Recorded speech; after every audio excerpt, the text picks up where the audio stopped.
Sean todos bienvenidos a este nuevo video. Vamos a ver dos librerías importantes para finanzas cuantitativas. ¿Sí? La primera se llama F.fn y la otra se llama BT de Backtesting. ¿Sí? Son dos librerías creadas por este señor, Philip Morissette, así que todos los créditos son para él. Yo lo que voy a hacer es, basándome en la documentación de cada una de las librerías, voy a mostrarles algunas cosas que se pueden hacer y luego ustedes pueden ir a las librerías y fijarse qué les puede servir de todo esto. Yo he tratado de cubrir casi todos los aspectos, ¿sí? Em, Sin ir más lejos, vamos a ir al código. Antes de empezar, en realidad me gustaría decirles que qué es lo que hace cada una de estas librerías. Primero, F.fn lo que hace es simplemente simplificar los cálculos que harías al momento de hacer un análisis de datos financieros, ¿sí? Por ejemplo, ahí tiene una función que se llama toReturns que te calcula directamente los retornos logarítmicos y en otras circunstancias, digamos, si lo quieres hacer a mano, lo tienes que hacer con una fórmula. En este caso, ya te simplifica todo trayendo las funciones, ¿sí? Y la función, la librería BT de backtesting es exactamente lo mismo, hace lo mismo. Así que pasemos al código para no hacer tan largo el video. Básicamente, con pip install ffn instalan la librería y una vez que ya la tengan instalada, la van a importar y van a importar también pandas, ¿sí? Ya van a ver para qué. Vamos a definir una variable que se llame prices, donde le vamos a pedir que nos traiga los precios de Microsoft y de Apple. Por defecto toma datos de Yahoo Finance para un periodo específico. La función rebase le vamos a pedir, nos sirve para obtener un punto de partida en común de las dos acciones, ¿sí? Y le vamos a pedir que nos plotee una figura de 10 por 5. Vamos a visualizar las distribuciones de los retornos para ambos activos, por lo que primero necesitamos calcular los retornos y se hace con esta fórmula, ¿sí? Utiliza los retornos logarítmicos en este caso porque estamos tomando un periodo elevado y le quita los valores nulos. Luego vamos a visualizar el histograma de los retornos con una figura de 10 por 5 y por último vamos a pedirle que nos imprima por pantalla unas estadísticas, ¿sí? ¿Cuáles son estas estadísticas? Bueno, yo ya lo había corrido hace un ratito, antes de cuando estaba haciendo el código, pero básicamente tenemos, en la primera columna tenemos el nombre de la estadística, en la segunda y tercera tenemos el nombre del activo. Toma un periodo de tiempo, el mismo para ambas, ¿sí? Toma una fecha de inicio y una fecha de fin. Tenemos aproximadamente 15 años de datos aquí. Toma una tasa libre de riesgo, que en este caso es el 0%. Ya les voy a enseñar cómo cambiarlas después.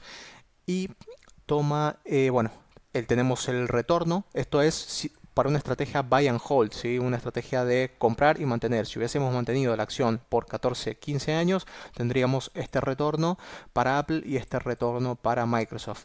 Vemos que eso es un montón, pero a ver, esto es con el diario del lunes. Realmente nadie sabe cuánto retorno puedes hacer manteniendo una acción durante tanto tiempo. Em, con un muy buen análisis financiero y siguiendo la empresa año a año con todos sus balances y siguiendo la evolución del precio también en los gráficos, y también con quizá un componente mínimo de suerte en la ecuación, podés lograr un retorno elevadísimo también, pero bueno, este, calcula otras métricas que son importantes en finanzas como el Sharpie, el Sortino, el CAGR, el Maximum Drawdown, que es la máxima pérdida acumulada de la estrategia, y un Colmar Ratio. Básicamente el Sharpie es una métrica que nos sirve para medir el rendimiento ajustado por riesgo. En criollo es una métrica que nos va a servir para saber cuán inteligentes fuimos al ganar la guita que ganamos, al tener el retorno que tuvimos, ¿sí? En este caso el Sharpie fue un poquito mejor para Apple que para Microsoft. Porque, ¿qué es lo que hace este Sharpie? ¿Cuál es la fórmula detrás de este Sharpie? El Sharpie lo que hace es crear, básicamente calcular la diferencia entre el retorno del activo y la tasa libre de riesgo, que en este caso es 0%, por eso después es importante cambiarla.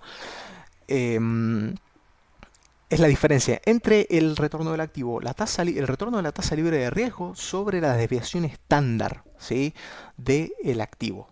Entonces, básicamente, como sabemos que la desviación estándar es el riesgo en finanzas, lo que hace es justamente medir el rendimiento ajustado por riesgo. El Daily Sortino, el Sortino es una variación del Sharpie porque lo que hace es utilizar la desviación estándar de los valores de los retornos negativos que ha tenido el activo. Entonces lo que hace es, el sortino es un ratio de rendimiento ajustado por riesgo, pero riesgo negativo, digamos. Em, es la desviación a la baja. El CAGR es la tasa de rendimiento anual compuesto, esto es cuánto ha rendido año a año de manera compuesta. Es una métrica que utilizan mucho los que se dedican al value investing. La máxima pérdida en este caso ha sido menos 43% y menos 37% para Microsoft. Y el Colmar Ratio, que lo que hace es comparar el rendimiento, la tasa promedio de retorno del activo contra la máxima pérdida, el máximo drawdown que ha tenido, ¿sí? El activo. Vemos que en este caso es 0,62 para Apple y 0,59 para Microsoft.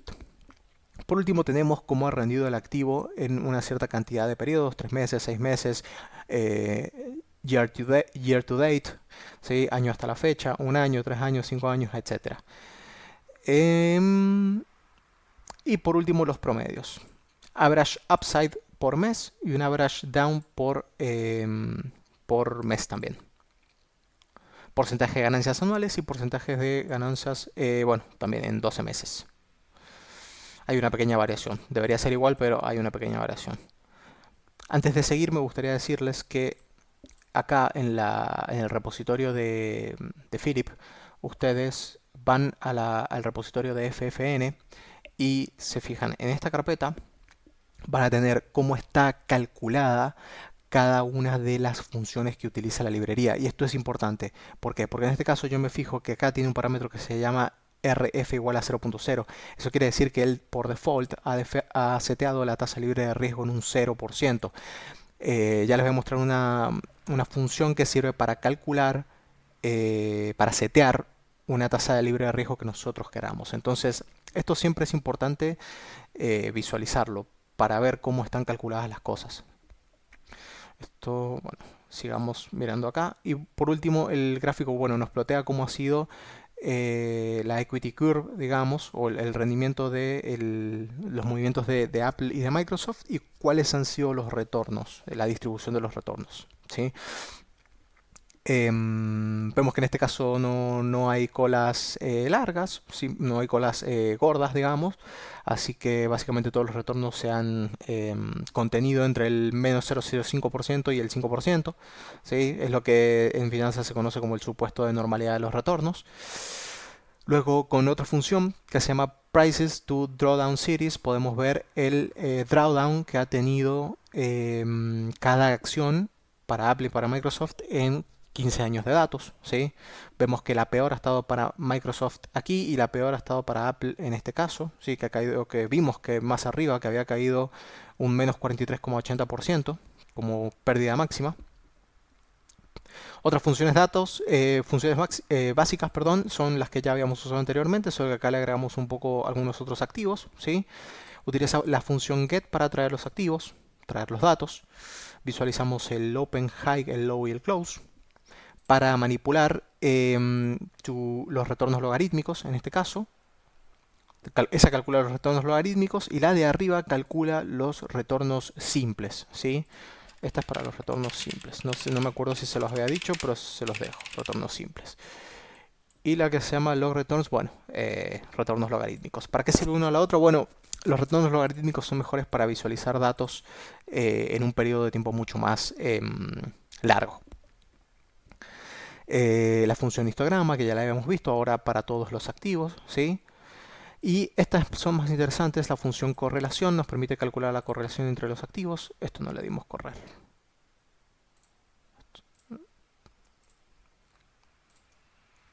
Para ver qué tanto se mueve cada uno de los activos con respecto al otro. Y si la queremos visualizar mejor, simplemente imprimimos un heatmap.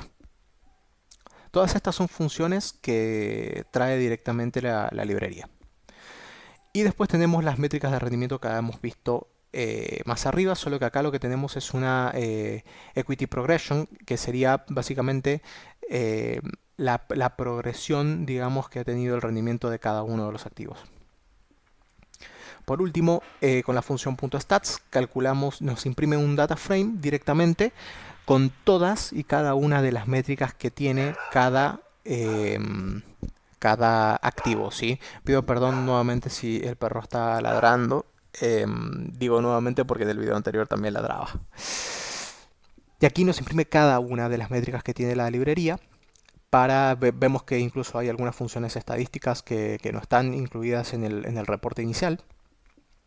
Y por último, la que más importante me parece de todo esto es simplemente cómo cambiar la tasa libre de riesgo, porque actualmente la tasa libre de riesgo está, que es la tasa de los bonos del Tesoro estadounidense, está en 5,5%. Bueno, simplemente a la variable anterior que llamamos perf, que le pedimos que calculara las estadísticas para nuestro conjunto de datos, y que acá las ploteó. En este caso usamos perf perf de performance para calcular las estadísticas que nos imprime el data frame. Y en este caso vamos a pedirle que la variable data en la variable perf la pase a un data frame de pandas, ¿sí? El objeto que utiliza pandas. Y le vamos a pedir que calcule las estadísticas. Luego que con esta función setRiskFreeRate la setee a 5,5% y que luego performe el display. Y en este caso tenemos el rendimiento de cada estrategia de comprar y mantener, ¿sí? Con una tasa libre de riesgo seteada, por lo que es mucho más sencillo entonces calcular el Sharpie, el Sortino, y vemos que en este caso los Sharpie, Sortino, el Cajer, el Kalman Ratio, todo eso cambió. Y lógico que cambió si la tasa ha estado, la tasa de los bonos del Tesoro estadounidense ha estado pagando 5,5% anual. Así que bueno, pasemos a ver la otra librería, que es la librería de backtesting. Nuevamente hay que instalarla, hay que importarla. Y ahora lo que vamos a hacer es nuevamente una estrategia de solo posiciones largas que se rebalancea mensualmente y que en nuestra cartera tiene pesos iguales en cada activo, ¿sí? Descargamos los datos, vamos a utilizar estos dos activos y vamos a pedirle que use la función bt para obtener las series de precios. bt.get es un alias de ffn.get, es decir que utiliza la misma función que la otra librería del mismo creador para traer los datos. Le damos correr, trajo los precios. Una vez obtenidos los datos de precios, se crea un objeto llamado strategy, una variable llamada s, que contiene este objeto, y ese objeto tiene un nombre para la estrategia llamada strategy 1, y vamos a pedirle que nos traiga la estrategia que corra mensualmente, que me seleccione los activos, ¿sí? Que cree los pesos iguales para la cartera, ¿sí? En este caso tenemos una cartera de 2 activos, y que rebalancee mensualmente, ¿sí? Creamos el backtest y le damos correr. Ya corrió bastante simple. Eso es porque es una estrategia bastante simple. Habría que probar, si ustedes después quieren probar, sumándole mayor cantidad de activos, aproximadamente. No se pasen de 15, porque si se pasan de 15 ya no tiene mucho sentido armar una cartera con tantos activos, ya que se les va el riesgo a la luna, ¿sí? Métanle más o menos 15 activos si quieren probar después y vean cómo corre, vean cuánto se demora. Corre con el objeto llamado backtest. Luego ploteamos cómo ha sido la progresión de la estrategia. Vemos que ha andado bastante bien la estrategia, ¿sí? Pero bueno, nuevamente, ¿qué es lo que pasa acá y cuál es la mística? Y es que hay que cambiar la tasa libre de riesgo, ¿sí? Vemos que utiliza las estadísticas, esto también toma estadísticas de la otra librería. También podemos plotear el histograma de nuestra estrategia y ver cómo se han distribuido los retornos. Podemos ver si los pesos han estado en su correcta distribución a lo largo de los 14 años que tomamos de datos, porque algo podría ocurrir que los pesos podrían variar, como por ejemplo en este caso, en el periodo del 2020, que los pesos variaron, y tiene sentido porque fue un periodo de muchísima volatilidad. Luego podemos modificar la estrategia, pero esta vez podríamos usar un enfoque llamado Risk parity, paridad de riesgo, que es que lo que hace es simplemente usar pesos distintos, pesos proporcionales a la inversa de la volatilidad de los activos, ¿sí? En este caso usa esa función que se llama wake imp vol, el rebalanceo, la selección y que corra semanalmente. Entonces tenemos otra estrategia, tenemos una estrategia llamada S2. Corremos el test y esperamos un ratito a ver cómo se desempeña. Y acá yo le había cambiado la tasa libre de riesgo. Entonces ya es distinto. ¿Cuál tiene mejor Sharpie? Tiene mejor Sharpie la estrategia 1. Un mejor sortino, la estrategia 1. Un mejor tasa de rendimiento del compuesto, la estrategia 1. ¿Sí? Y vemos cómo está la curva de equity. Y vemos que, bueno, la estrategia 1 es mejor, ¿sí? En este caso. Pero bueno, la estrategia 1 no tenía una tasa libre de riesgo en cero. Tenía pesos iguales para cada activo. Es una estrategia, la 1 es una estrategia un poquito menos realista, por así decir. La 2 es una estrategia más realista y lo visualizamos en el sentido de que no tiene tanto retorno. Así que, por último, bueno, ahí podríamos terminar. Es una estrategia bastante... Perdón, son dos librerías bastante buenas, me han gustado. Yo las conocí el otro día, recién, y se me ocurrió hacer un video para mostrarlas.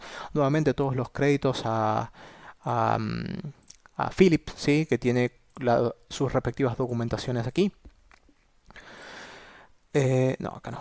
Así que nada, después pruébenlas tranquilos, les subo los códigos al GitHub y espero que les haya servido nuevamente.